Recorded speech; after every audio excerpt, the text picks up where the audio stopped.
Okay, hello, my name is Rocco Melillo. I'm just going to do this video um, in which I'm going to mostly play audio. Um, the reason why I'm doing this, and I don't want to be intransigent or difficult, but something happened to me within a hospital system, which is totally illegal. I went to see a doctor after I switched doctors for the first time, and I voiced some concerns regarding, well, you'll hear it. But the important thing to remember in all of this is that in the United States, there's only one reason why anybody can be placed on a so called hold, meaning there's only one reason.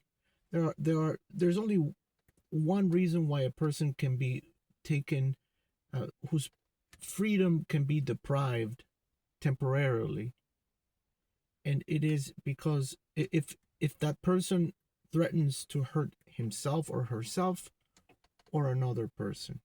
That's the only reason. And this is not like uh, regulation, this is codified in law. And the reason why it was codified in law was to prevent abuses which were rampant in the past. And in my case, I have been subjected to all kinds of medical abuses um, for about, well, possibly up to 15 years. I have received treatments to which I never consented. I have received medication that I was never prescribed, and I was voicing these concerns. I've had so many problems trying to dig through this information and get somewhere with what's happened to me, at the very least medically.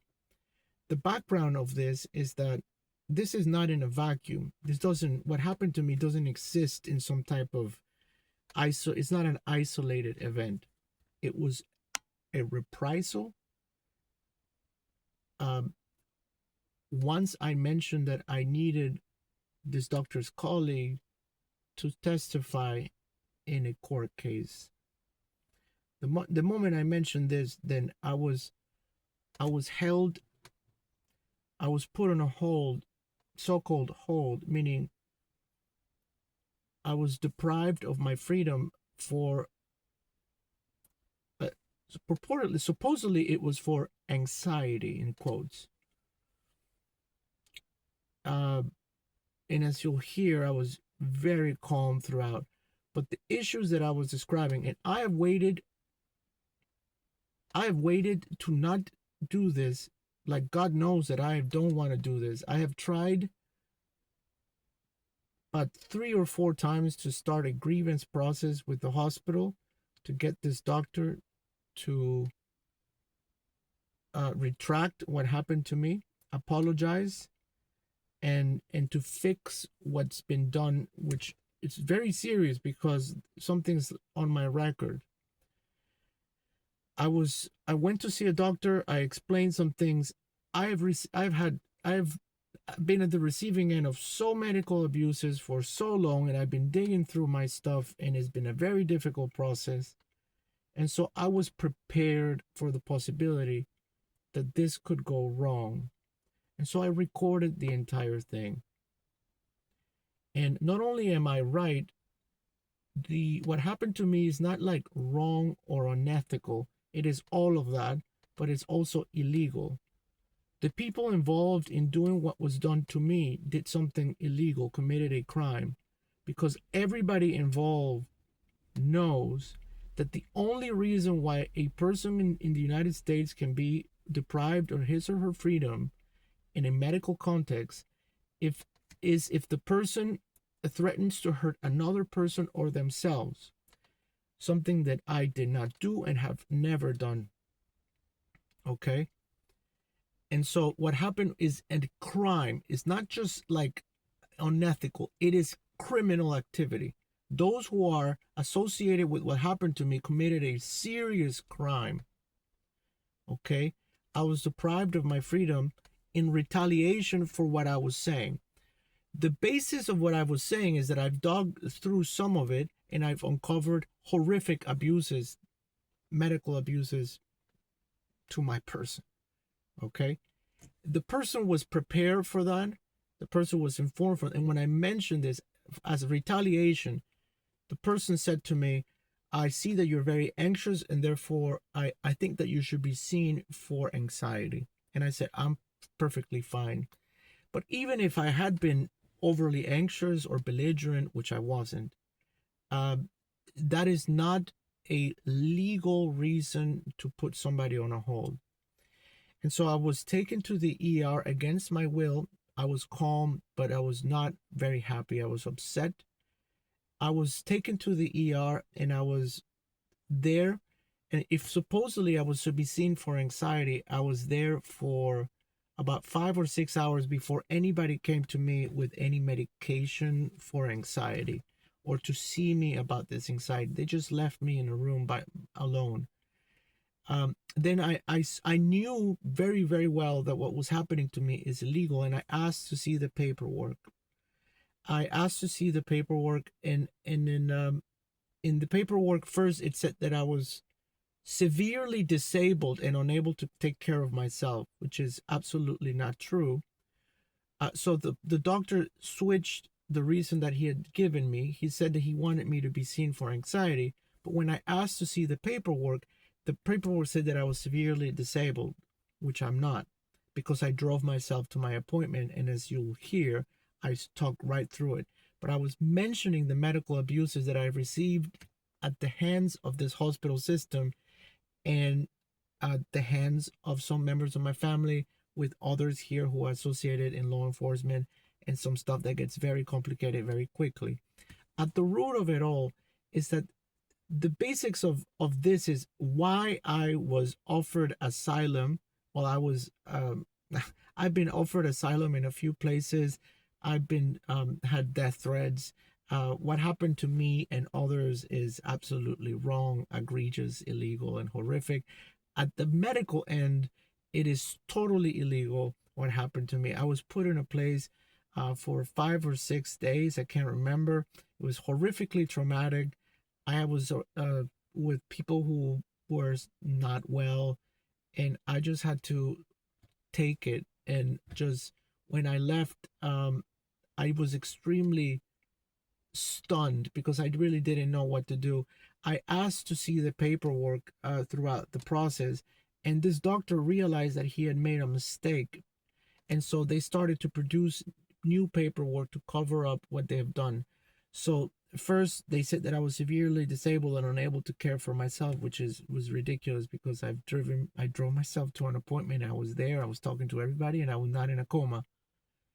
Second, they produced a paper that I said that I threatened to hurt another person and myself. And I said, that's not true. I have never threatened to hurt anybody, and I did not threaten to hurt myself. I have never threatened to hurt anybody. I've never been in a fist fight. Okay. So the idea, but they didn't know that I had recorded this, and so they eventually produced a paperwork that said that I had threatened to hurt myself, which I did not. So they put me on an illegal hold. So I've tried to start a grievance process with the hospital. They started it and then reached out to me. I received 2 letters dated the same day. One in which a case manager was assigned to this, and she was requesting additional information to see if I wanted to produce additional testimony, if I wanted to give produce evidence or whatever. And I was like, yes, I do. And then the same day, there was another letter dated the same day saying, oh, by the way, we've closed this. Everything's fine. Thanks. And I said, no, it's not fine. So I started another grievance process. And then there was another case manager, and that person I was given a phone number, and I've left countless messages. And so finally I've going to play this because I was prepared for the fact that this could go wrong, because the things that I mentioned in this are stuff that happened to me and others, and medically stuff that is not good. But put that all aside. The fact is, I was prepared for the fact that I could face retaliation, so I recorded the whole thing.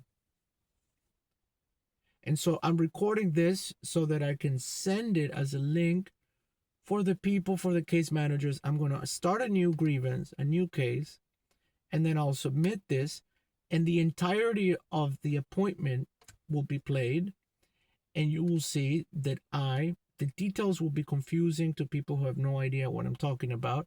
I will expand and elaborate in other videos depending on how this works and how it goes. The only thing that some of you should perhaps understand is that this is serious stuff. What's happened to me is absolutely egregious, illegal, wrong, unethical, mean, and cruel.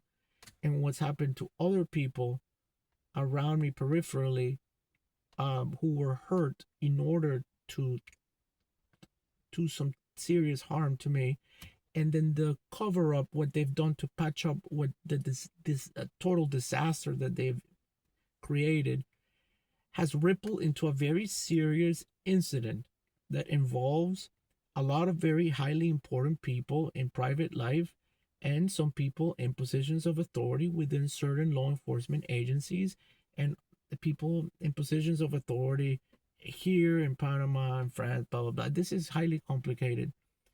But the root of this, the important thing is, I did not threaten to hurt myself or anybody. And that is in case in law. That is the only reason that you can put a person on a hold. And I didn't do that. So I'm just going, please, this will be mainly for the, I'm going to start a new grievance process. And if there is no response from them, I've told them, my family, I have many doctors in my family. What I'm seeking is an apology for the person to retract this and to take me out of this database in which I was portrayed as somebody who can be, and this is absolutely not true. This is illegal, this is wrong, and this can never happen to anybody. This is serious stuff. No doctor, nobody can abuse their authority and hurt people in this way. What happened is illegal. It's not just wrong, bad, or unethical. What happened is illegal. You cannot take somebody because they have anxiety. You cannot take somebody and remove them and put them somewhere because they are feeling anxious or having a panic attack, or what, which I didn't, by the way.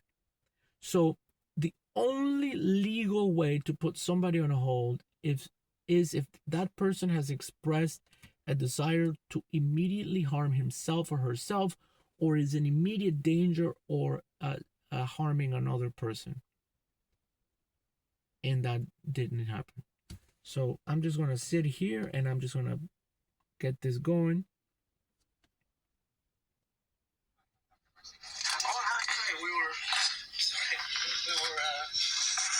Sharing the elevator there. Oh, yes, yes. Oh, my fault. Yeah, no problem.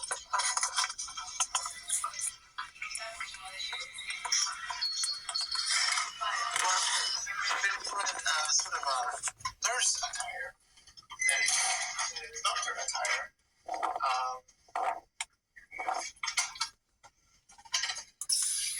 Yes, more the comfy side, you know, like the nurses get to wear the comfier clothes. So obviously I'm playing audio from one recording onto another recording. The audio is not very good. I hope that you can make out the main important fact here is I didn't threaten to hurt myself or anybody. I'll play it, but just keep in mind the audio is not very good. I have this file digitally in much better form. So if the people, once I submit this to the hospital and start a new grievance, this is my last opportunity that I'm giving you before I really sue you for a lot. What you did to me is illegal. You can't do that. what you have done to me over many years is totally illegal, totally unconstitutional. You have drugged me without my consent and without my knowledge. You have shared my medical record.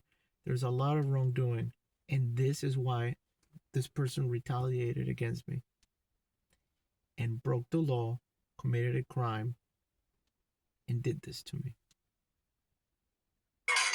So usually today, or usually I work in the ER. So in the ER, there's a lot of, fluids.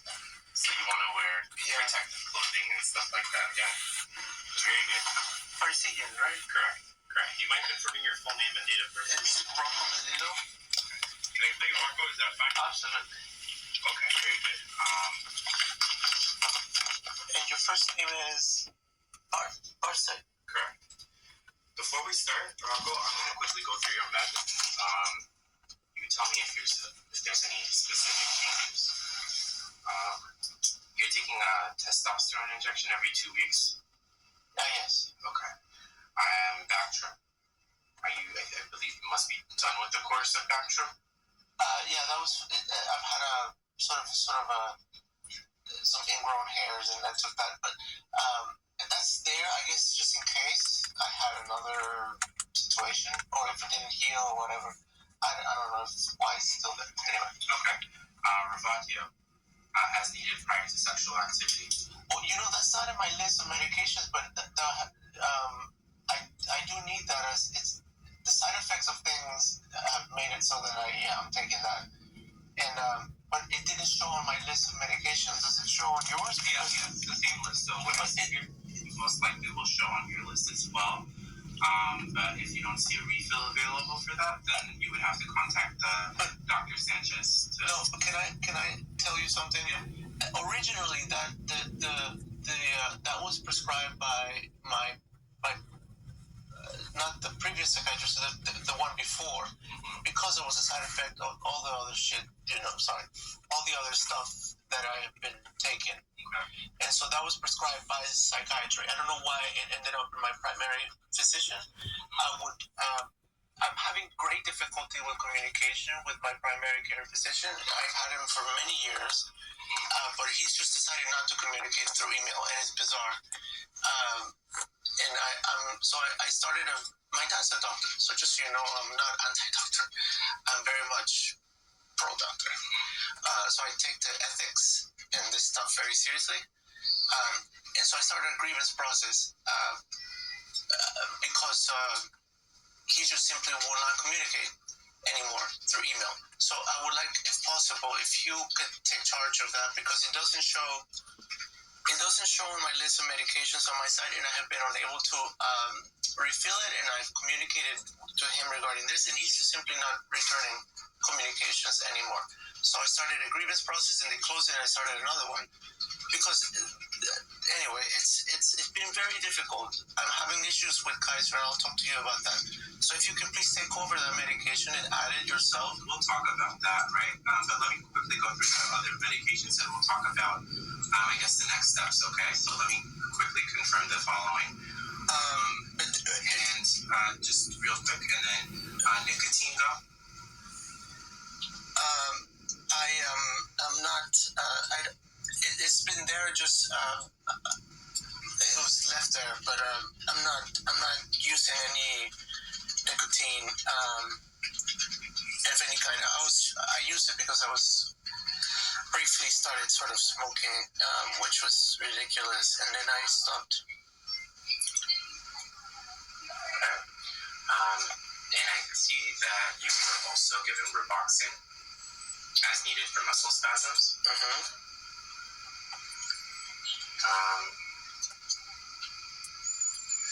See, the Bactrim has disappeared from my list of prescriptions. And I don't have the Rovaltio. This is a big issue of concern for me. I would like to just sort of, let me quickly go through the medications, and then just because to make best use of our time. How much time do we have? We have it up to 11:30. It's because it is the first appointment. We have a little bit more time. Correct. Okay. So I do want to make best use of the time, and then it's because I do want to ask you some questions, not only in regards to medication, but also in terms of psychiatric symptoms to see what we can do to control. But yeah, so also I see here on your list. Yeah. Okay, go ahead. I see Truvada is here as well. I see a prescription for 10 pills of Adderall, 20 milligrams. For how many? What? Adderall, 20. Yeah. And Wellbutrin, 150. And I see a Xanax prescription here as well. Yeah. Okay. Anything else? Any minerals or vitamins or anything over the counter?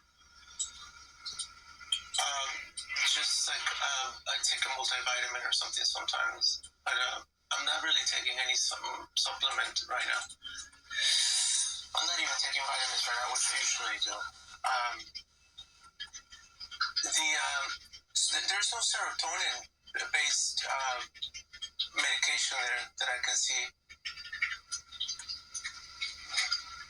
So right now, in terms of, you've seen a psychiatrist before, is that correct? Well, yes. Right there. Just because I'm trying to figure out what we can do. Now, I see your last psychiatrist was Dr. Tommy T. Is that correct? Mm-hmm. Okay. So, could you tell me a little bit about what happened prior to this in terms of transfer? Well, this is important. We can take a little bit of time because this is very serious to me. Like I told you, my dad is a doctor. My entire family are doctors, and they're very good doctors. There's no like shitty doctor in my family we'll see. There's a new generation of doctors. Maybe one of them will be a little bit shitty, but so far no shitty doctors. They're all very good. I have a big issue with Kaiser. And I have a big issue in general with the things that have happened with my care.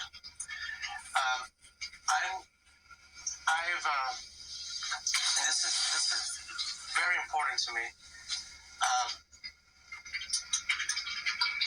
I am going through a divorce right now, and a lot of things. So I met with a lawyer regarding all of this, and my spouse actually used the opportunity of meeting with this lawyer to help me in a bizarre way in that moment. The situation has been back and forth. But to explain, to reveal to me that I have been under a conservatorship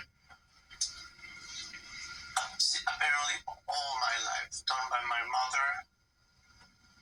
And so this is extremely serious to me because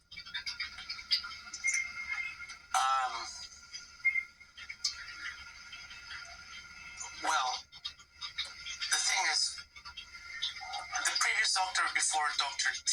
Tommy T, was a doctor named Marcus Horvath. And Tommy T he took over Dr. Horvath's patients because he supposedly went away. Throughout this process of gathering information for this case, and I'll let you know the same, I'm going to require Dr. T to go testify in the trial of this divorce because Dr. T appears to be not his actual name. Okay? And Dr. Horvath also. So I have a situation in which I have had many doctors within this hospital system use aliases. Okay. Because I have been, for a long time, I have very prominent family members who are involved unbeknownst to me, and I remind you and state it for ourselves that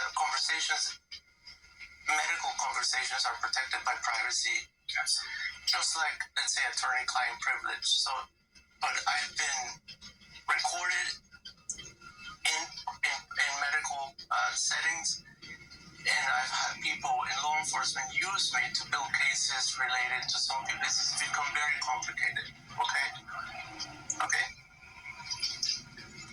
And so I have family members who are of very high prominence, and I have some who are involved in some things that some agencies here wanted to investigate, and some others. So this has become an interagency clusterfuck. Okay. And so in that process, I had doctors use aliases. And so Dr. Horvath is not his real name, and this is a huge issue for me because he was my doctor for many years. Dr. Tommy T appears not to be his actual name. I was involved in Dr. T treated me for major depressive disorder resulting from the suicide of somebody very, very close to me. That suicide was arranged, did not happen. And I was treated. I remind everybody that this conversation is protected, meaning the privacy of this conversation is protected. So it's irrelevant whether or not I'm being listened to, which I am always have been, through all my devices because of the thing, building cases against. Even right now, do you think like you? No, the thing is, this might sound extremely like outlandish and paranoid to whoever is not, but you don't have no idea who my family is. You're right, I don't. But what it is I've had the FBI and I've had all these people, and at this point it's very much out in the open, trying to build cases related to some people in my family who are involved in something. So I have half my family who are involved in what you would call, I didn't know, organize this and that. And I have my other side of my family who are in intelligence services, and I have some of my family who clean up and watch the money. I didn't know any of this. So some of this I've been used in some regards to build cases, and I've been sort of, people closest to me have used aliases. This is really heartbreaking. I've been going through a heartbreaking process of discovery that large sections of my life have been fabricated. And I never consented to this. I have family members who are in intelligence services as well. I worked with law enforcement as well in the past. I just didn't know that I was both doing this and also being used for that. So this suicide situation was, so they introduced a person in my life, and then they extracted this person in my life by doing that. Your wife. My ex-wife. My partner. Your partner. Or I'm sorry, your partner. My partner. Yeah. Okay. Because that whole thing was initially done to introduce a person in my life, and then just when shit got really complicated for some of these people in these agencies, they extracted this person in my life by organizing and orchestrating the suicide of this person halfway across the world. And this was done by my mother, who's also works with and my spouse, who also participated in this. And you can imagine that I was just not in a good situation. I was destroyed. My life got destroyed, and it took like a year and a half, 2 years to finally click that. Even though soon I was like, "What? This doesn't add up. This doesn't add up." They suicided a person halfway across the world, and this merges. I'm stuck. The thing is, and this is very important. I need to ask you, because I've met with a few lawyers, and one of them, at the very least, one of them, yet again, used an alias and purported to represent me while was also, this has been extremely difficult. So I've been having great difficulty. I've discovered that because of this conservatorship, that my mother, and I don't know if my father's involved. Are you aware of any conservatorship or anything? I don't see anything in your notes. Were you contacted in any way by anybody regarding myself as a patient in any way? Were you briefed or? My question is, I just want to understand: are you under conservatorship or no? I don't. Well, this is. Yes, I am, but it's sealed, and I'm having great difficulty unsealing it. And I'm not sure if it was on here or in Florida, so I've had all kinds of problems locating it. But my spouse was also involved in law enforcement. We're not in speaking terms, but he's actually trying to help me, and he's trying to, at least he's trying to help me with this issue. And he is the one who leaked it to me through this with the meeting with this lawyer.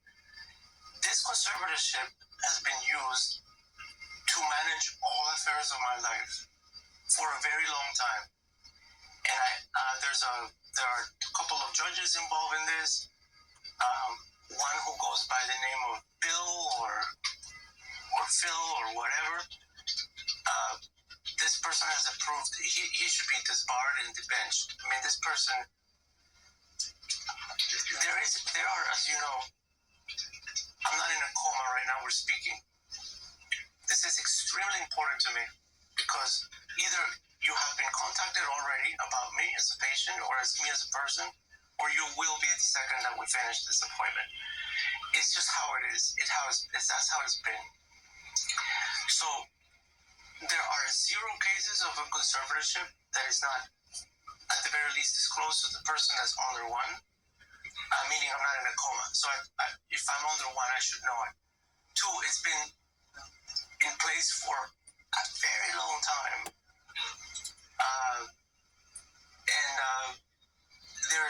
There are 0 cases of conservatorships that don't have periodic reviews.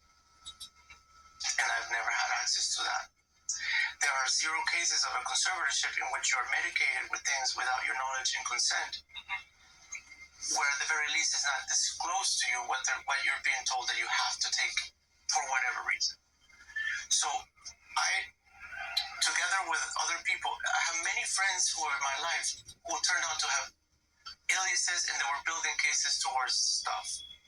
There's an FBI person, there's all these people that I thought were friends of mine, and they are actually might be friends of mine, but they had other things in mind regarding my family, building cases towards some of them, and international.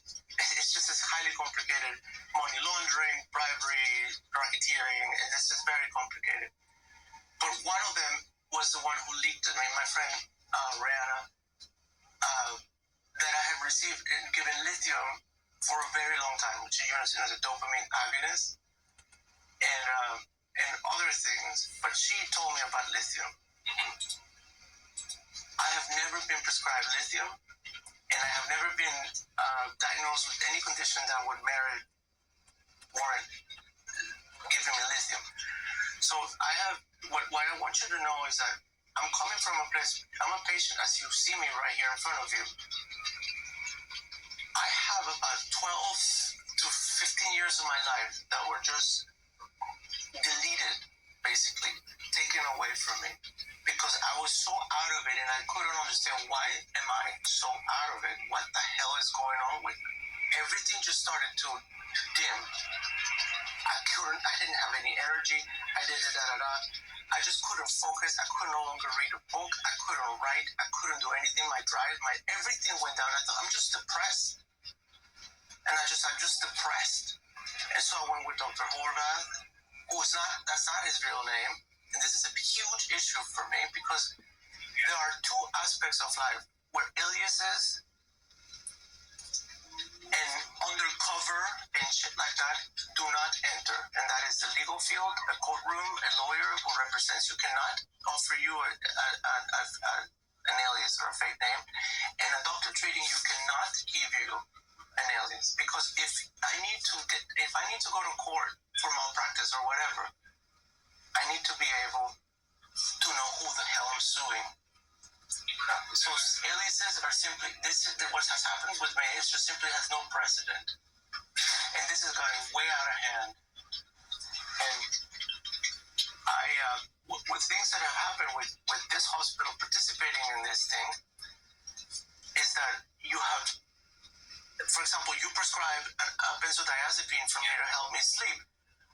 my medicine. I'm getting compounded, and I've received compounded medicine. That's unconstitutional on grounds of the Fourth Amendment, as you know. Yeah. You cannot give me any compound of any kind, any substance, any chemical through any delivery system or method, whether it's oral or whatever, which is not what's stated on the label. And I've received medications that are compounded. I even received medications that some of you got very cheeky, and I'm not, and made up medications that do not exist.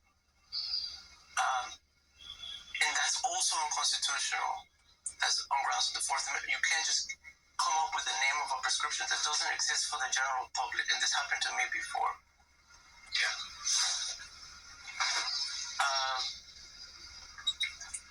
I don't care what you want to do. You cannot enter my body with a medicine or a chemical that has not been disclosed to me. Yeah. Period. Unconstitutional. Fourth Amendment. Can't do it. Cannot be done. And it was done. So I'm going to. I want you. This is so. I want you to know the seriousness of this is such, because what happened to me involves several agencies, but it involves also the. This is why the stakes in all of this are so high. It involves some agencies investigating other agencies, other members in other agencies who were engaging in egregious acts of wrongdoing, including participated in the exploitation of vulnerable people, trafficking, massive drug consumption, sex, and this is not good, okay? It is also completely unconstitutional and without precedent. The government of the United States does not have the authority to kill off a person in your life. Can I ask which person did they mention that your partner and your mom may have been involved in, like, someone's suicide, right? No, they were involved. They were involved. My mother is the main person. But who did they remove from your life? Or somebody I was in a relationship. But this person was entered. It just destroyed my life. It destroyed my life because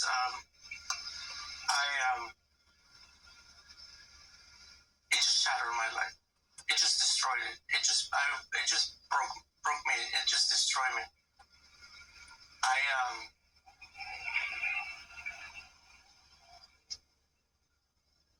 I went totally insane. I mean, I really went into insanity. At the peripherally, with all of this, well, this person was subtracted from my life because things got really complicated for the people who have set it up initially. They merged elements of entertainment. There are issues of exploitation, pornography. I mean, this is very bad, and it got really bad for those who have set it up. And so the way they wanted to fix what they have created, which was, I guess they did not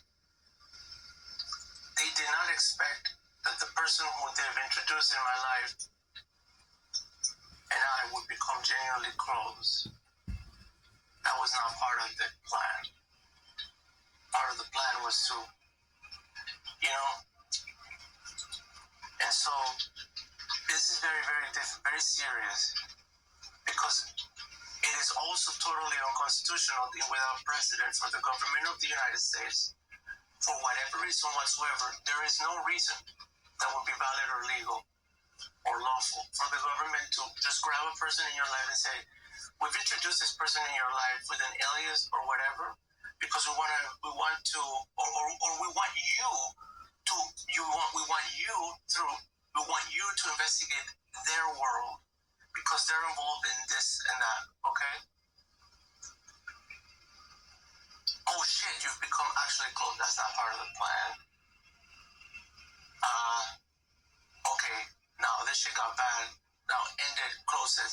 And so the way they did was to do this, and I just, listen, I'm still crawling out of that shit because nobody has had the decency to speak with me about anything consequential.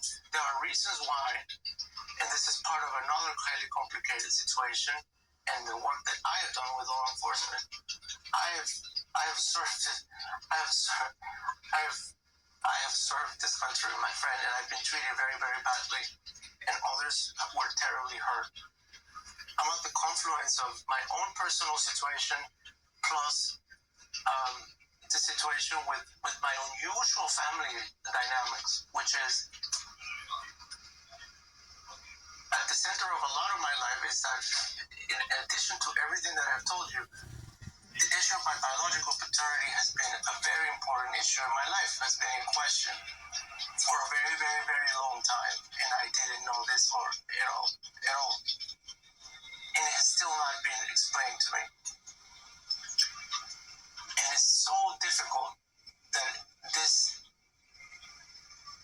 situation includes the possibility of my biological, I have my father, my dad is my dad, but my biological father, this is so difficult. And nobody has had the decency to even speak to me about any of this. That might include my own biological grandfather. Yes.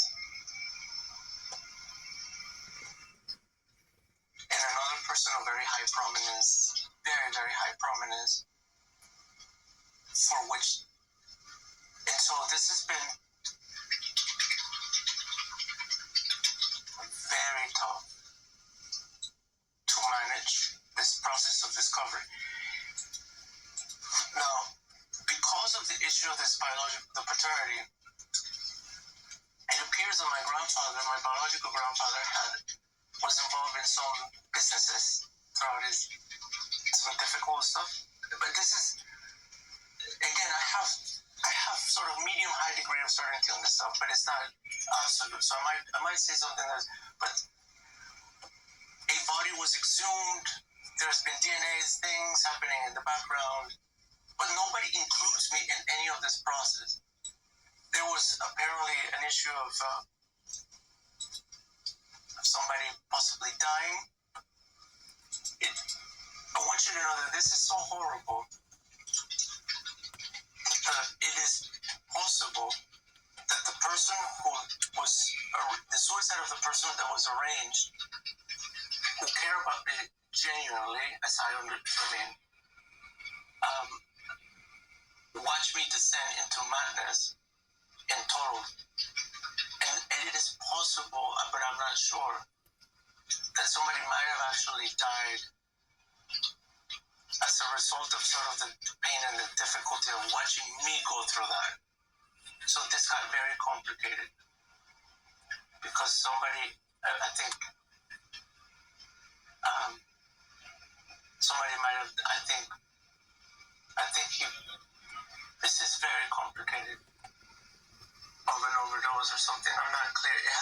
Nothing has been explained to me. But basically, they suicided somebody. I go into inside it. Somebody watches me. Somebody sees me go through that, and takes the pain, and somebody actually dies. And then appears to have been a case, and because there's an interagency fucking clusterfuck, and there's serious wrongdoing that can send people into prison. A few of them can go to prison within several agencies. The shit that happened to me is so egregious, so outrageous, so incendiary. And what happened to us, there was serious exploitation of people. They were trying to get into so-called, they were trying to get into some criminal enterprises, and they used me as part of that. And they allowed really, really egregious shit to happen. At the same time, As these people entered my life a long time ago, in that world, I got hacked. There's a hackosphere of people. Some people initially intended to harm it. Okay, so this gets very complicated. I'm sorry, I'm getting tangential. Let me try to land this. The issue of the biological paternity involves a situation with money, a large sum of money of possible frozen assets. And I had a situation in which people in my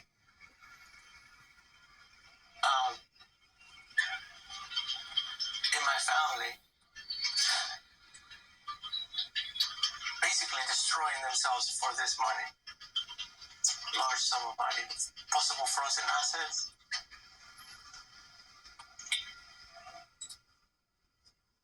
And this has led some members of my family to collaborate with others to try to just take me out. Sorry. But I don't know this. You know, I'm finding all of this. I'm going through the process of finding all of this. It's been very difficult because, and this is just so you know how serious this is. Just want to pause and say that when I mentioned my family, he knocked over a mug with pens, and he appeared to be indicating to me in that moment that what I had said had put me in a compromising position, something bad, that I had just said something bad. You can hear there's a knock. He tumbled over a mug with pens, and so all of this has been like that. Because I know for the first, a person's hearing this for the first time, you would say, Jesus Christ, I have a patient who has been having some difficulty. I need to get an antipsychotic going over here. I wish that were the case. There's so much fucking wrongdoing and corruption related to what's happened to me. There's no precedent for the type of intervention that has happened in my life. There is simply none, and it's simply unlawful. It's outside of any framework of legality. What's been done to me, there's no framework. It's unconstitutional. There's a man who goes by the name of Jim, who may or may not be a doctor, who's also been. There's a. Can I ask a question? It seems like there's a lot of stimulus. You would notice that the moment that I mentioned the name Jim is when everything started to. There are a few key names that are important throughout this, but notice the moment I mentioned the name Jim, that's when the entire conversation started to devolve passively aggressively towards me, and it would eventually end up in a crime being committed. Right, like you're worried about a bunch of things. How are you sleeping, by the way, because of all this? Poorly. And where do you live right now? Like, by the way, hold on, let me see. Do you live in Glendale? Well, it's of great interest to different agencies right now where I live. And I find this to be almost a laughable point. I'm conscious of the time, but I need you to know some of these things. I'll wrap it up. Just give me 5 more minutes. Because of the events of what happened here, I was extracted by force from this country in December of 22 and dragged by force to Panama. Because there was some shit that was about to blow up here. It is also important for you to know. This person is an FBI person who's now helping me. He's everywhere around me. But this got so bad that at some point there was an FBI person who plotted the series of events that would organize my dying. So, by the way, since there's like a lot of these different agencies and whatnot, so I just want to know, you don't feel safe at home, basically. You don't stay there and like you kind of keep on moving just so, like, you know, you stay discreet. Is that what I'm understanding? Well, the thing is, you have no idea of the horrific intimidation, retaliation that I have been facing. Yeah. I've had people walk up to me and say, "Get the fuck out of town, man! You're still here?" Random people. Yeah. Hey, you got something on your mind? Yeah. I had savings when I came back. I had to escape from what was happening to me in Panama. By the way, I'm sorry to interrupt. I'm understanding the story, but I want to kind of clarify. Like, despite all of this, like, clearly it's causing distress, right? Like, do you think that your anxiety or your mood should be treated?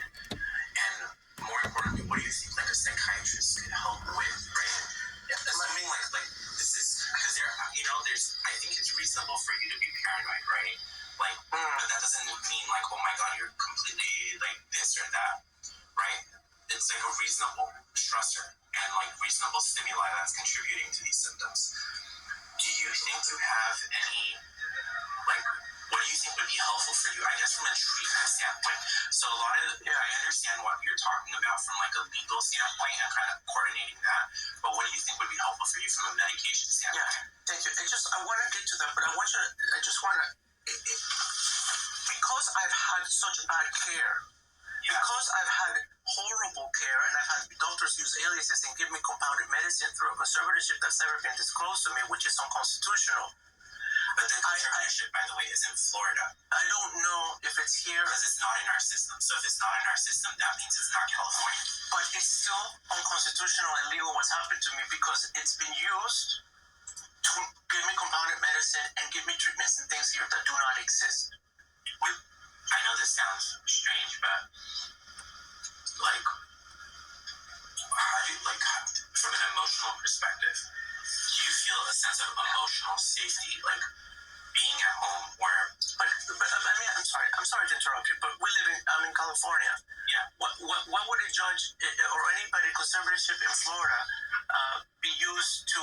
I have no clue. No, but so I'm sorry that I'm using this time for legalese, but it is extremely important for me that if I speak with you and you say I'm going to prescribe you a benzodiazepine so that you can relax and sleep better, that what you prescribed is going to be the actual thing that I'm going to receive, because that's not been the case.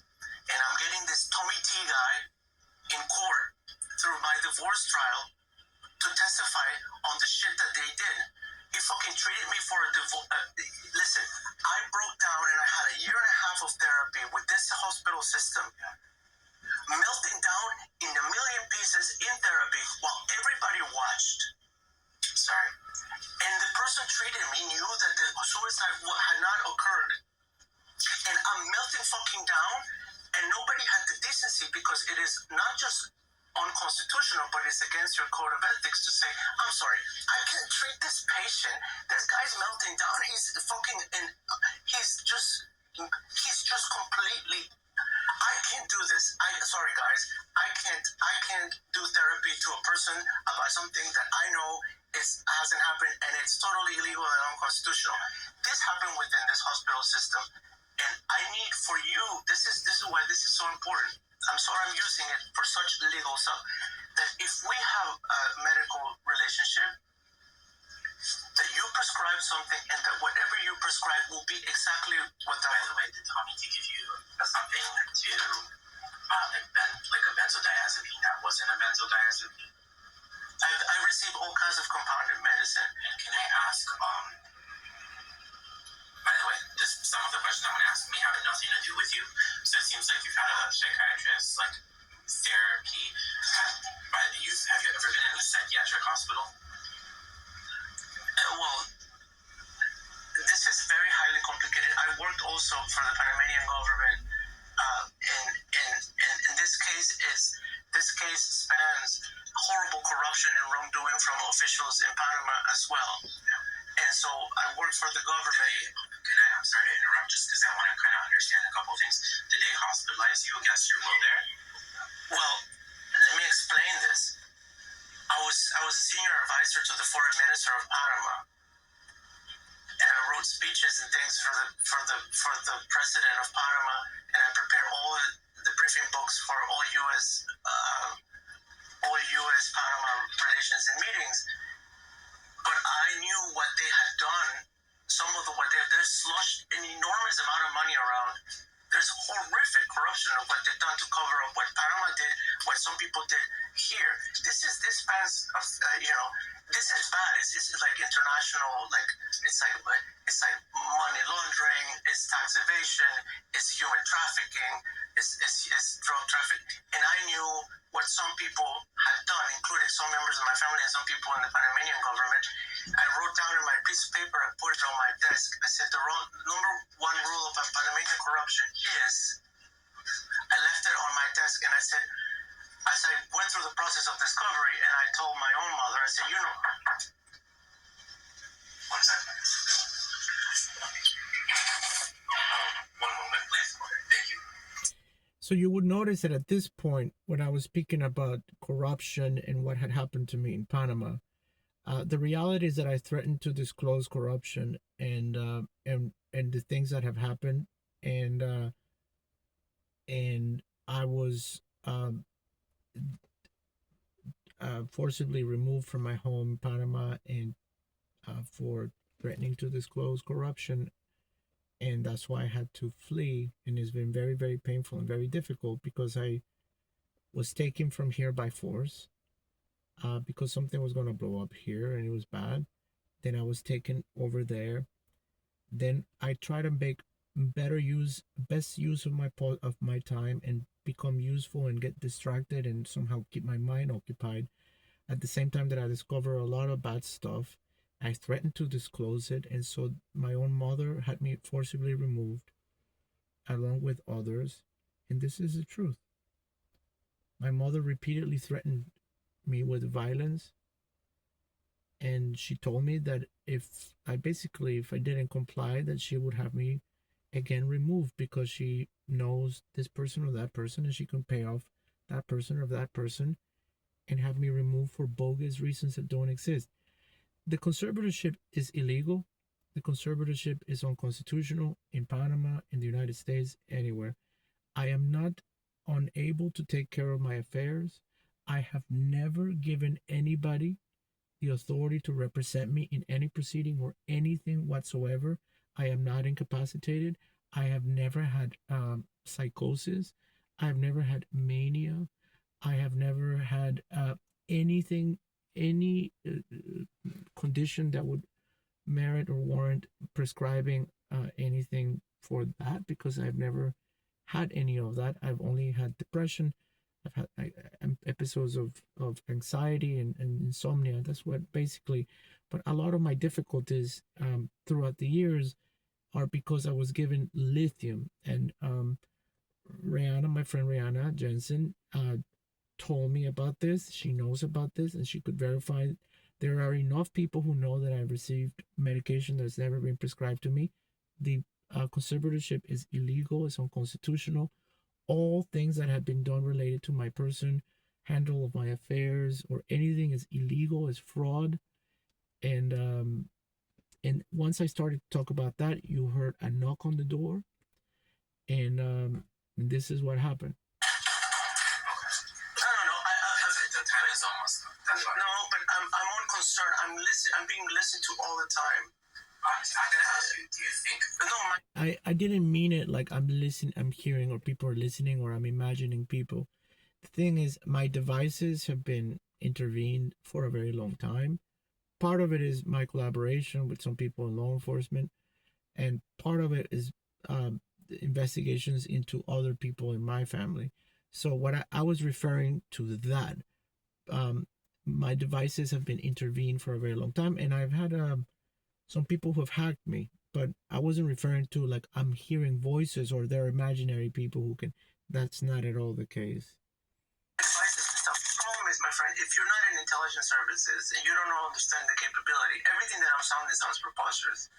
But you either know you either know or you don't know, and I do know. And the things have been done. Know what the capability. I'm gonna just go back a little bit. All the time. The time is almost. Okay, thank you. I just went back a little bit. No. The time is almost. That's fine. No, but I'm on concern. I'm being listened to all the time. I gotta ask you, do you think? No, my devices and stuff. The problem is, my friend, if you're not in intelligence services and you don't understand the capability, everything that I'm sounding sounds preposterous. But you either know you either know or you don't know. And I do know. And the things that have been done to me have been to silence me. Now, you ask me where I live.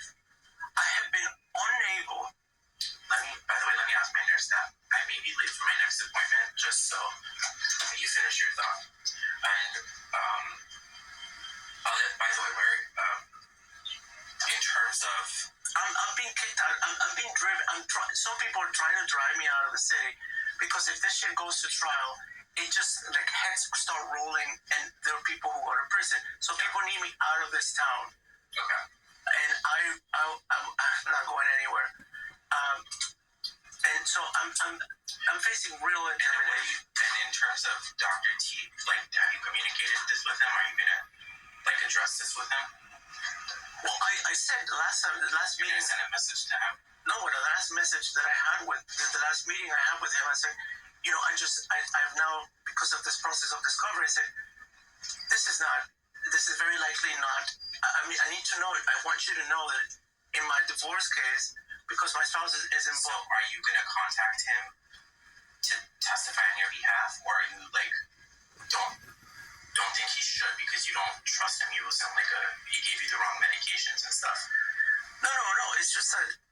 It's just that my spouse is involved in a lot of the things that have happened here. In terms of, listen, I need to get people to acknowledge that what's been done to me. I need to say, this is unconstitutional. It cannot be done.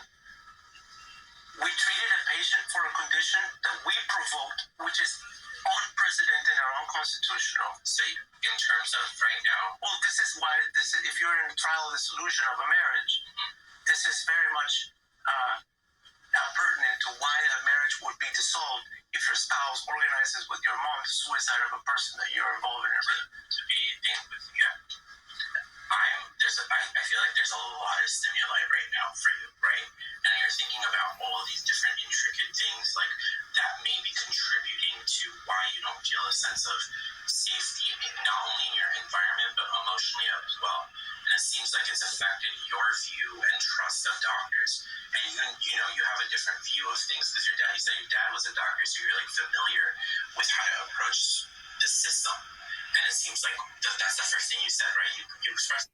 Notice that he said, you mentioned that your dad was a doctor.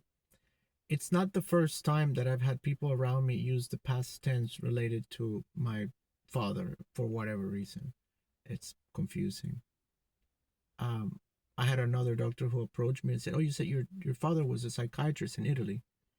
It's been very bizarre.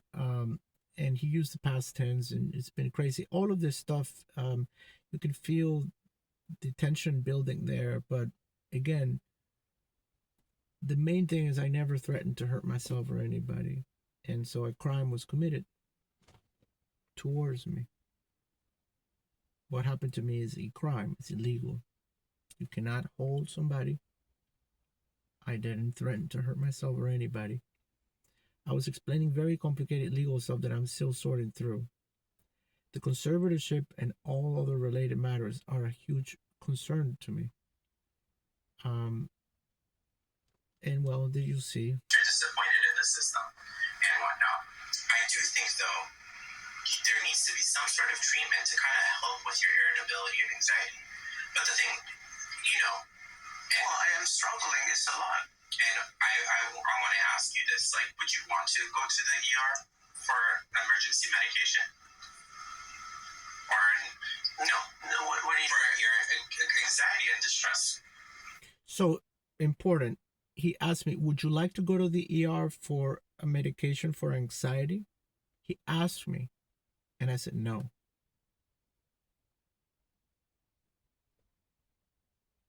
To the ER right now? No. Okay. Now, No, listen. I've been living under. It's 11:26. Yeah. Okay. I'm actually. Yeah, I'm sorry. So This is a complicated situation. it is. So I hold on.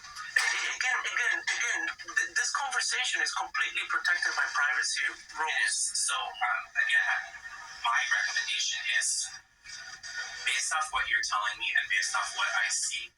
I do think that it may be helpful for you to get some treatment, not only to deal with the distress associated with it, but also for you to get more information about what's going on from like a legal perspective, mentioning that you were on a conservatorship or whatever all these things are, the fact that you may or may not have been on lithium, you know, that, No, I have. you know what I mean?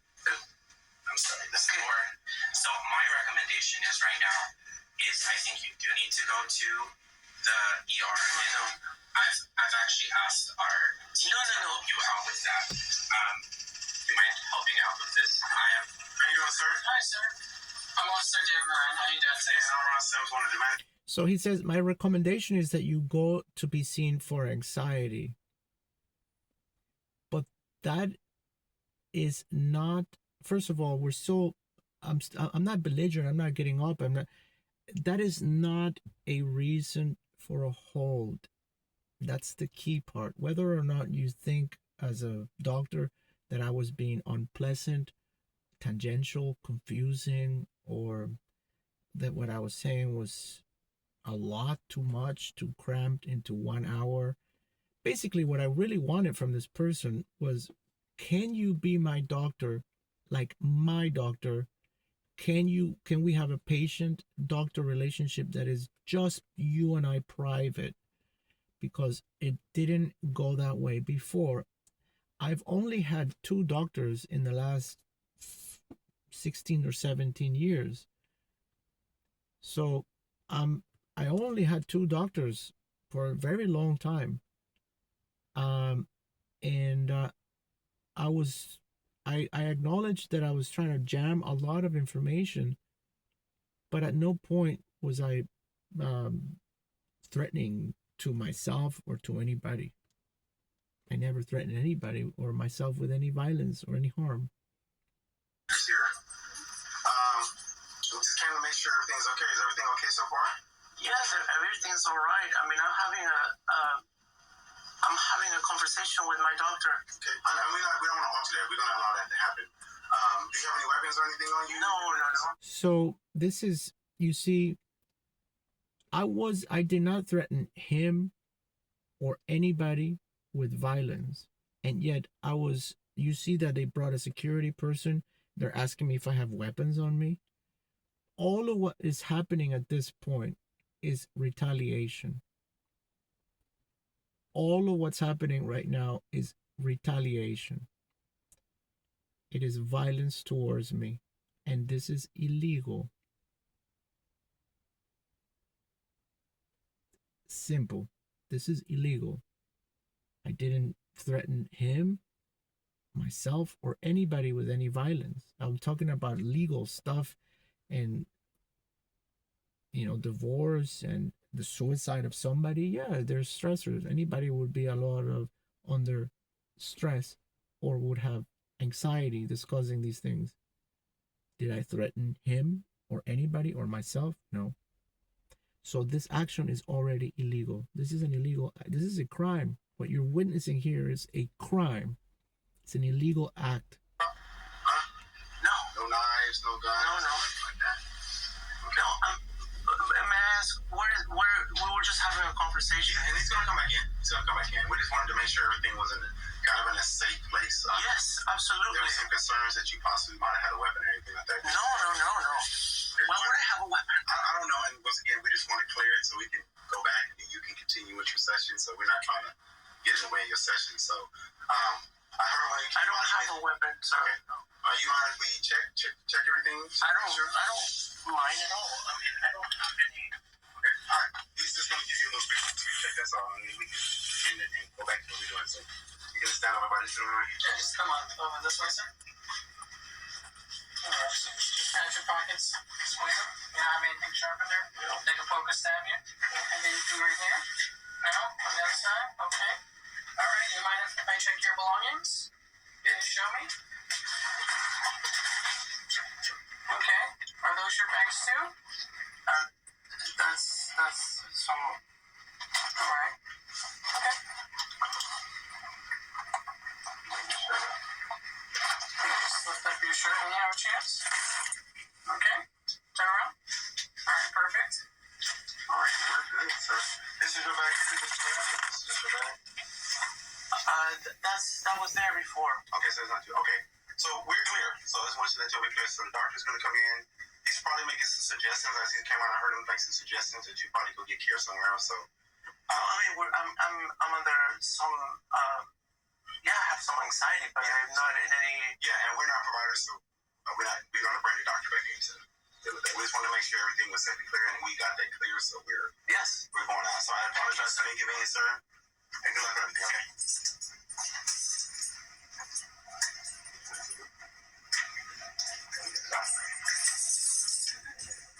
I'll stand by.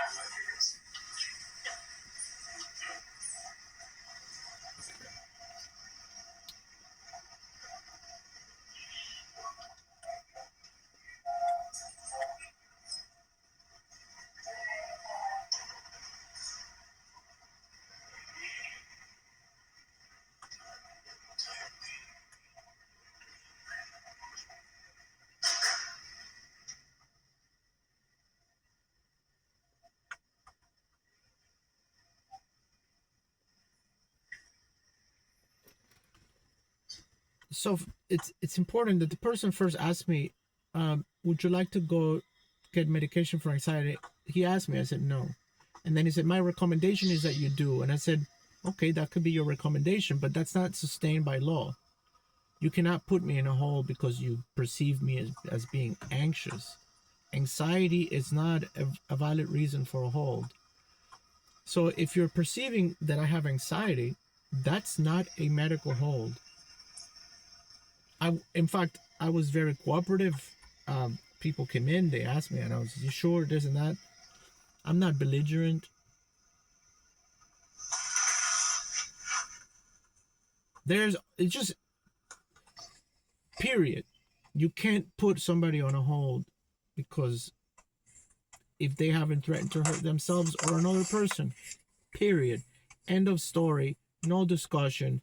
No ifs, no buts. I didn't threaten to hurt myself or anybody. And this person is in the process of committing a crime.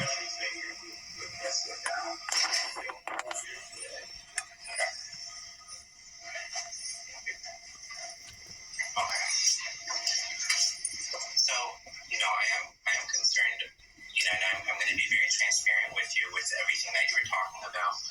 And you did mention, like, a lot of this does sound strange, right? In terms of all the different stimuli that you're experiencing. This is why I think it would be helpful for you to go to the ER so you do get an evaluation, because this is not helping your quality of life and your functioning, right? Thinking about this is not helping you in terms of sleep, and it's not helping you in terms of your symptoms, right? Thinking about all of this. What he was saying there, for those who don't know how this works, quote, thinking about this is not helping your quality of life. What he was really telling me is speaking about this is not something that is going to be good for you. Speaking about this is, so he's threatening me. If people understood how this works, thinking about this is not good for your quality of life. What he really says is you cannot be talking about this stuff. Speaking about this stuff is not good for anybody. And I'm going to make sure that you understand it's not good for you, because I'm about to commit a crime and I'm about to do something illegal and abuse my power and authority to place you on an illegal hold, to shut you up, to retaliate against you for saying things that we don't want to hear, because if you say them too much, some people can go to prison. And that's what's happening here. Demonstrating, this unclear. I just want you to know that there, like you've explained, there's a reasonable expectation that I would be under enormous stress if I have people. That is reasonable. If I have people walking up to me and telling me, "Get the fuck out of town," or basically, by the way, not all people, because some people are with me. I have people indeed Glendale and associated with people who are in that particular, who told me yesterday, relax, you're home, you're breathe, you're okay. Because this is a very serious case between different agencies and LAPD, the DEA. Is very complicated. And I do have wonderful people who are supportive and helpful. My spouse is not somebody who is, as I understand it, against me. He's actually the one who tried to help me, as I understand it, by trying to leak the issue of the conservatorship. For the life of me, why would a parent have a conservatorship over a human being and not the spouse is also not something that's, anyway, it's see, my goal, and excuse me if I appear a little bit agitated, is that I have a little bit of what I've called righteous rage. I have reasons to be quite upset. And what you see right now in front of you is somebody upset. I'm not having symptoms of this or that. I'm upset. And I could tell from your mental status, right, today, in terms of asking questions, it was a little bit disorganized and tangential. You even mentioned yourself that you felt a sense of feeling that you're tangential in your thinking process, right? And sometimes when a lot of people are under stress this way, it could cause them to have this disorganization. This is, again, I mentioned, sorry for being tangential, because I was trying to cramp a lot of information in 1 hour, and it's not easy. But I wasn't exhibiting disorganized thinking. I wasn't exhibiting disorganized thinking. And even if I were exhibiting, quote, disorganized thinking, which I wasn't, that's not a reason to put somebody on a hold. The only two legal, lawful ways that you can use an enormous power that the state has given you to withhold somebody and take away their freedom temporarily is if they threaten to hurt themselves or another person. If they're a danger to themselves or another person, and that's not what happened. And so you can see him. This is why I think it'd be important for you to get treatment now. Okay. I want you to know. I think that would be helpful for you because living in this fear that people are going to get you, that's not fair. I never said that I'm living in fear that people are going to, quote, get me. I never said that. I never said I'm living in fear. Did I mention the word fear? Never. Did I? So he's putting words in my mouth. He's preparing something that is illegal. Not yourself either. No, sir, I want you to know, I can show you a copy of. Hello, can we go to the 5th floor? Yeah. No, excuse me. Can we go over medication? I want you to know. I do think we need to go to the 5th floor in that room, that whole room. Okay. Sir, I'm not.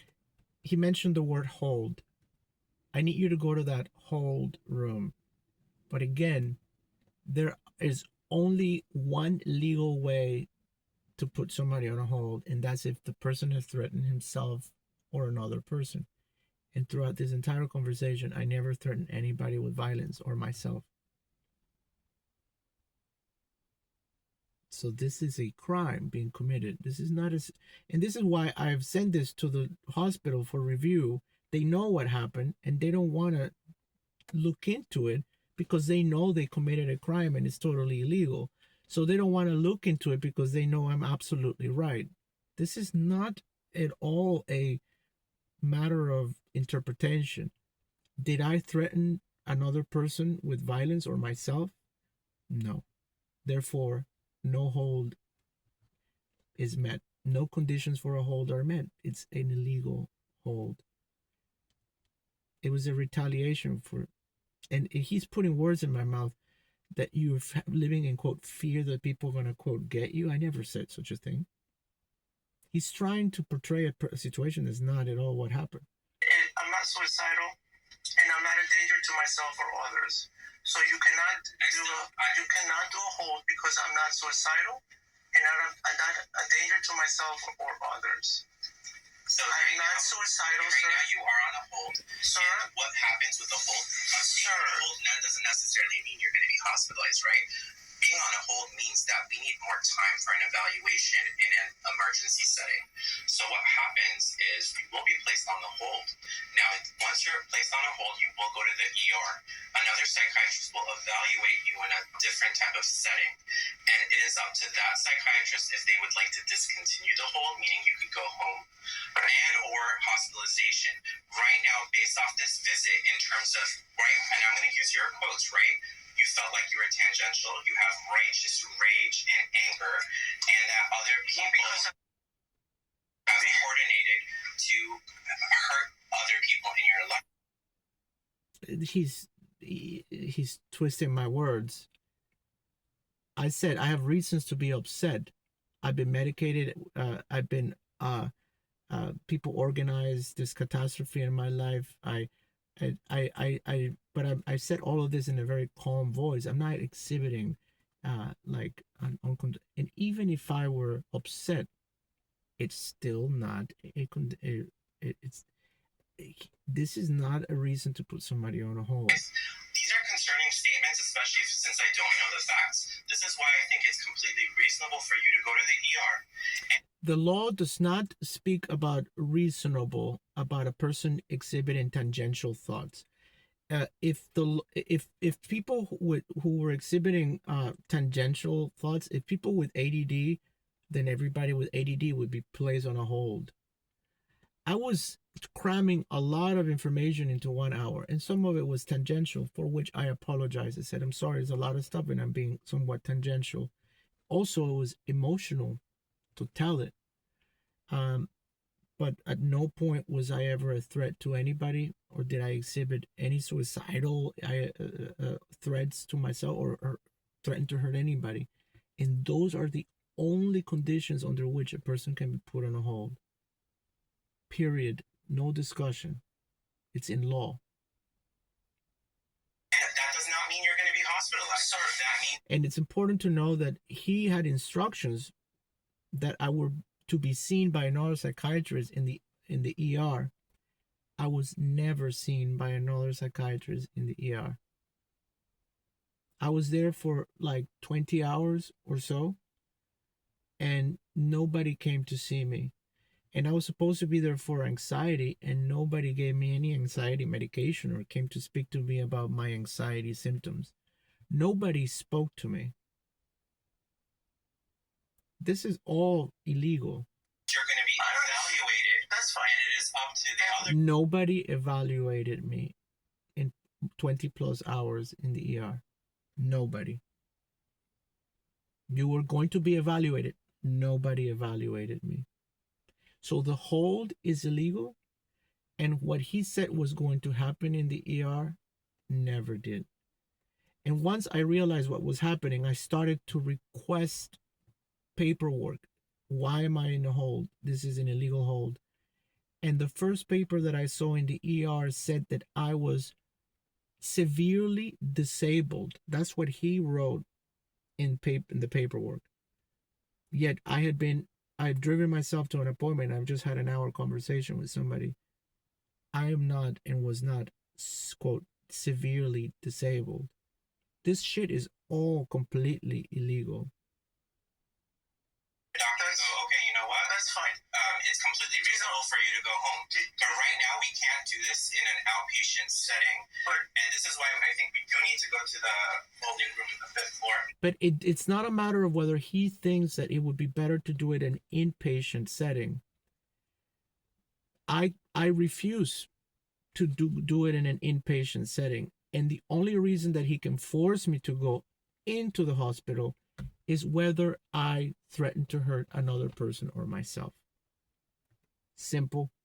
Period. But sir, you should know that my spouse is actually like in your field, and I do absolutely know the reasons for a hold. I'm not a danger to myself or others, and I'm not suicidal. A hold could be rescinded based off a second evaluation. It's not about a hold being rescinded. applying a hold without the conditions being met legally for a hold is an illegal act. So it's not about whether now you're trying to do me a favor and rescind the hold. The hold being applied initially is an illegal act. It is a crime to do that to a person without the conditions outlined in law, in law, being met. This is not something that is left to discretion.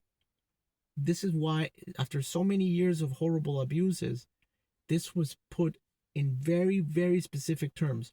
If a person threatens to hurt himself or herself or another person, they can be put on a hold for 72 hours. It can be extended if some requirements and some things are met.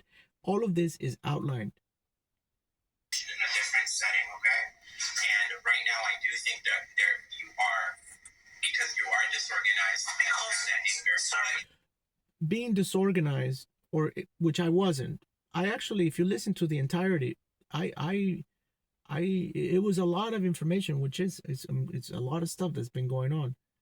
But even if I were exhibiting, quote, disorganized thinking is not a reason for a hold. And so what's happening is that the people who are doing this to me are my mother, possibly Julian is likely involved in this thing, possibly. In terms of the lines, the dialogue, the stuff, but I can't tell.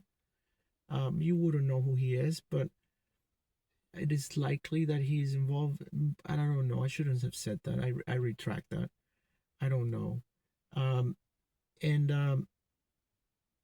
Yeah, this is totally illegal. Yes, I do think we need to go to the fifth floor holding.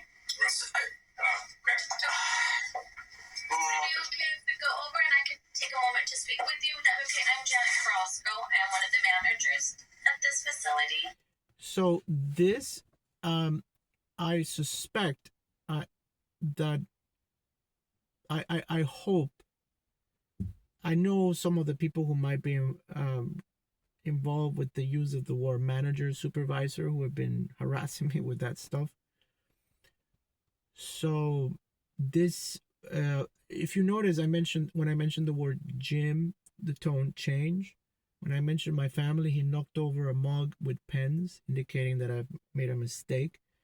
Because my mother and my other people were listening to this, even though I repeat it time and time again. This conversation is protected by privacy laws, correct? So therefore, nobody should have been listening to this session. But in fact, they were. And that's why once I mentioned some things that people don't want to hear, I was retaliated against with violence. This is violence. It's just illegal violence sanctioned. It's violence. This is sanctioned violence. This is illegal. This is a crime. I could go to the police and report a crime. This is a crime. I never threatened to hurt myself or another person. Therefore, his actions are illegal. Period. No wiggle room. No discussion.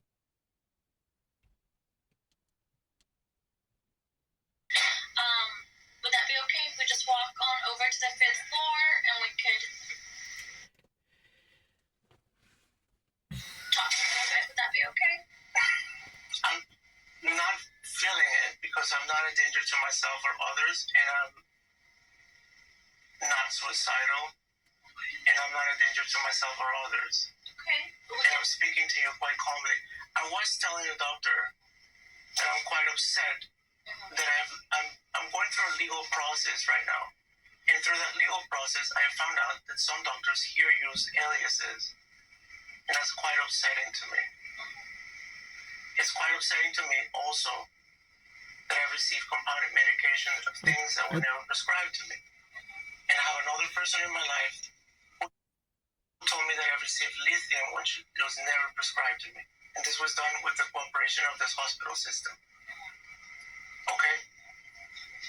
So I was telling him, in order for us to continue this is our first visit. So now I'm just that now is just that part is just not relevant anymore because at that point he had exited. So anyway, in summary, so there are people that I know it sounds quite fantastical, and I wish it were the case that and I'll expand. This is not the place for this conversation. I didn't really mean to get into the details I didn't really mean to get into the details of the conversation. I just wanted to play the entire conversation because this this video with this audio I will send again to the hospital, to a case manager, and if no action is taken, I want an apology. I want a retraction. It's very important to understand I was sent to the ER illegally, and he said that I was going there for anxiety. Anxiety is not a reason to put somebody on a hold. If you're tangential, it's not again, even if you had this disorganized thinking because you're upset because your boyfriend or your girlfriend left you or whatever, if you're feeling disorganized, that's not a reason to hold you against your will. The power that the state grants a medical professional, a doctor, to put somebody to take away their freedom is so great. It's so enormous. It is a total. It's the state completely granting a doctor, a medical professional, the Fourth Amendment to be completely suspended temporarily to a human being who is deemed to be an immediate danger to himself, herself, or another person. And this is very much outlined 72 hours and da da da da da da. I never threatened to hurt myself or another person. I wasn't suicidal. Therefore, all of what you just heard is illegal. Whether or not I'm tangential, whether or not I experience anger, whether or not I experience disorganized whatever, none of that matters. And so I told him, I know that this is an illegal, and he said, you will be evaluated there, and the person there is going to decide whether you will be there or you will be left to, you'll be allowed to go home. And I was put in the ER for over 20 hours. I wasn't seen by anybody.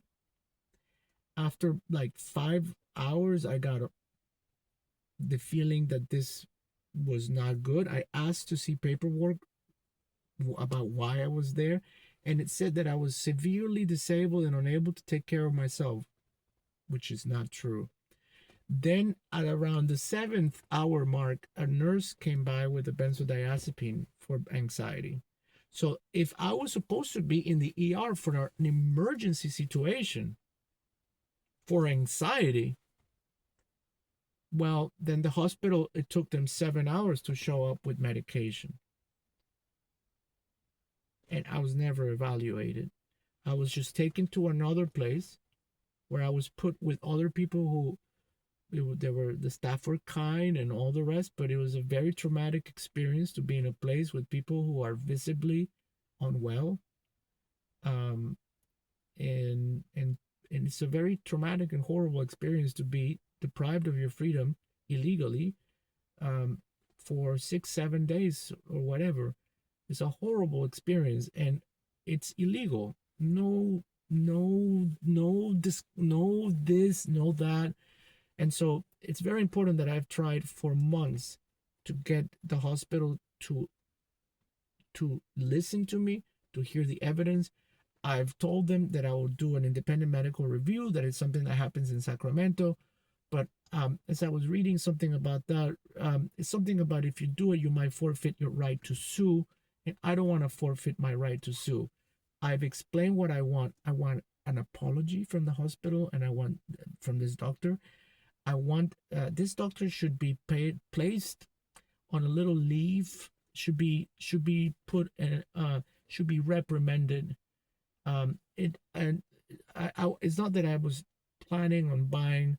Let me just go back a little bit.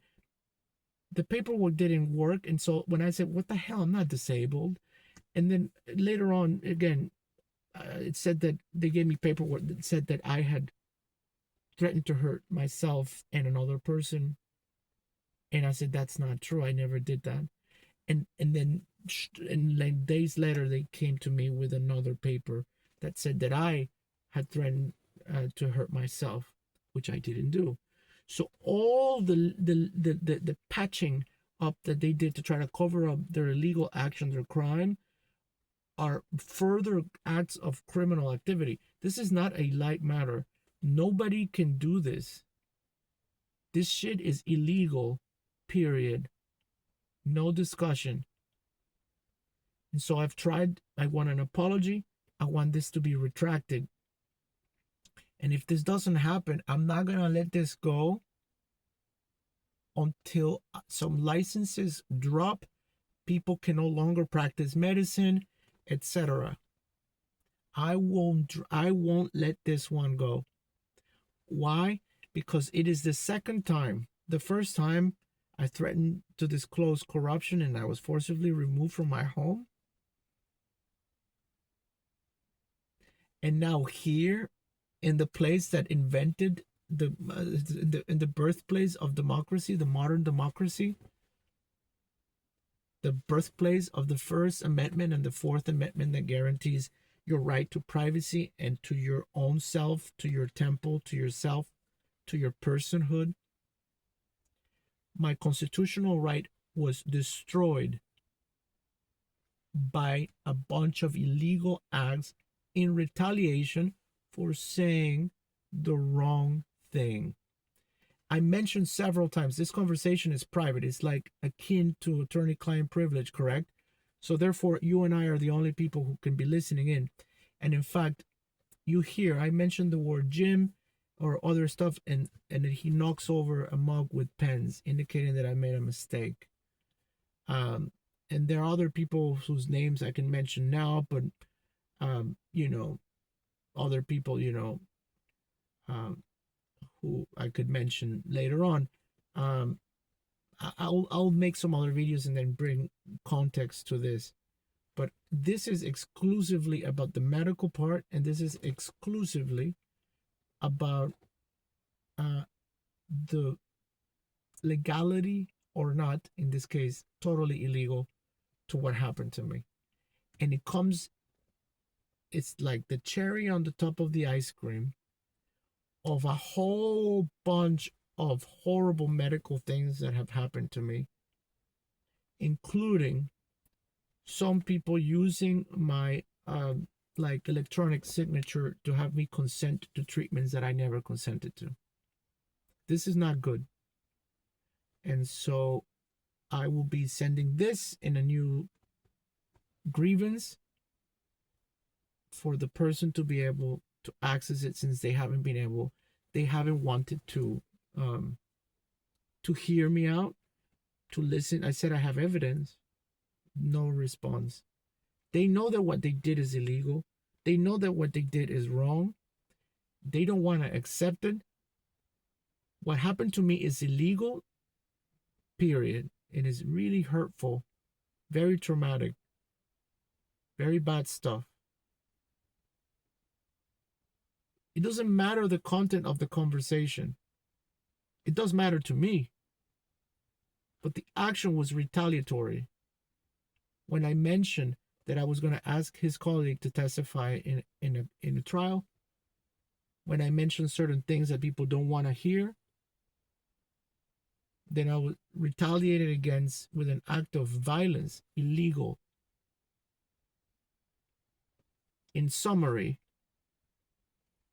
again, the only way that you can put a person on a hold in the United States of America, the only legal way that you can do that is if the person threatens, there's immediate danger to the life of another human being or the person. If the person threatens to harm another person or to harm himself or herself, that is the only legal way that you can deprive and suspend the Fourth Amendment and put somebody on a hold.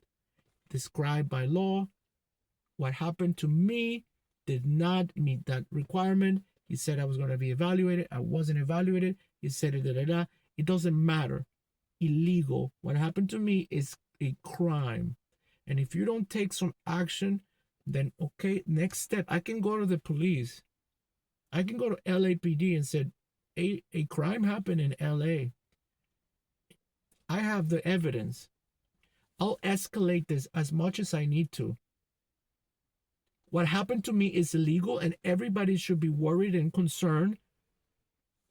Everybody should be worried and concerned that in this country,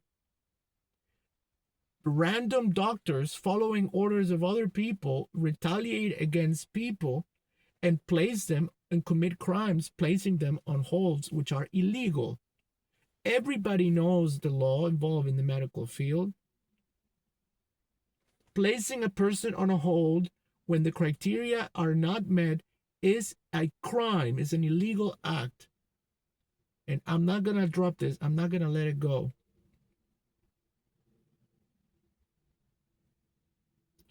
There are a few characters involved in this, and I'll elaborate later on. I mentioned Jim, but then there's Mark, then there's Ty Nelson, then there's Miles and Carl and Julian and Jacob and Emily and this and that and that in this grand old circus. Stefano family. It doesn't matter. It was an illegal hold.